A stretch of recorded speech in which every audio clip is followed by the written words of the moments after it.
It's time for us to move on to one of the new segments here on the show, our Mint Mobile hotline question of the day. We have set up in cooperation with Mint Mobile, our very own hotline that if you've got a question for the show you'd like to have your actual voice on, you can call our hotline anytime at 951-268-4259. If you got a question for the show, go ahead, call that number, leave your message, and maybe you'll hear your voice here on the show. So, Jonathan, what is our Mint Mobile hotline question of the day today? Hey, John and crew. My name is Anton, a longtime fan. The other day, my friend and I, who have been massive Top Gun fans for probably over 30 years now, and we were talking about how you don't think it's a good idea to do a sequel. We don't think it's a good idea either, but what if they did a prequel and told the story about Pete Mitchell's dad and Viper and how they, quote unquote, did do it right? Thanks. All right. Thanks a lot for calling in, man. And yeah, look, the topic has come up a lot, especially with Top Gun just continuing to rake in money hand over fist. This weekend was no exception to that, with nothing else in theaters and it being, they had Cinema Day or $3 movies, but it's just it just became the 5th biggest domestic box office film of all time. I believe it just passed Black Panther at the domestic box office, not worldwide, I don't think, but it's just done great. So the question obviously keeps coming up. Are they going to do a sequel? Are they going to do a sequel? Now, I, on both fronts of could and should, don't think they will. I don't think they should. I think they literally had Pete flying off into the sunset. I mean, the whole movie felt like this is the wrap of his career. The whole movie felt like a button on the whole wrap of aviation fighter pilots in general. If you pay attention to the beginning of the movie, I don't think they should. On top of that, you've got him he's into his 60s now, Tom Cruise. He wouldn't be able to get around to even start looking at making a movie like this for at least another 3 or 4 years when you look at his schedule. And I don't think you can do one without Tom Cruise. I think that's what, not everybody, I think most people kind of feel that there's no point trying to do Top Gun without Tom Cruise. But what about a prequel? If you think back to the original Top Gun movie, as Tom Cruise is talking to Tom Skerritt, who played the captain, right? In there, and Tom Skerritt is telling him about what really happened to his dad and how they flew those jets, right? What about that story? What about Maverick Sr. and Viper, like doing that mission that we heard about? That could be interesting. I agree it could. But I don't think you can make a Top Gun movie about it. And for 2 reasons. One, the absence of Tom Cruise.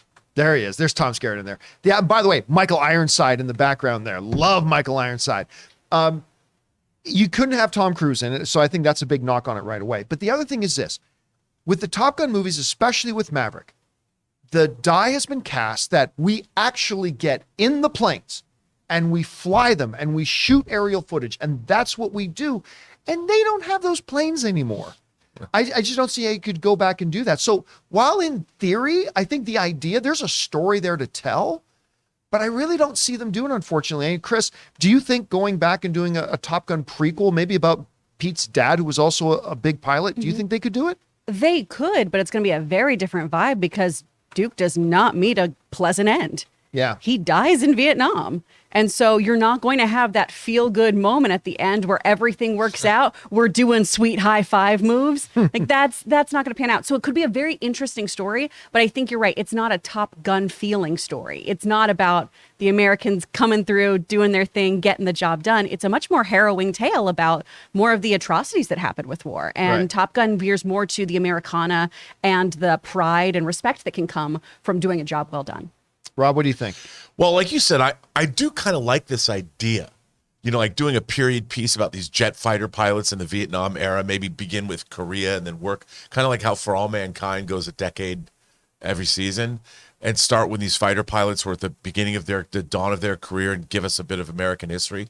But like you said, I don't think it could be a movie because they're not flying F-4 Phantoms anymore. And how do they do that? And also, it's a different... I mean, the thing about Top Gun that's built into it is the concept is that you have the world's best fighter pilots. So you can do these cool aerial maneuvers and everything without the context of having war. And then what Top Gun Maverick did so well is it's like, okay, it gives us Top Gun. And then it's like, and we're going to give you Star Wars at the same time. You Yeah. get the Death Star trench run. And the only difference between the proton torpedo, the exhaust port, and the place they have to attack in Top Gun is literally 1 meter. One is 2 meters, the other's 3.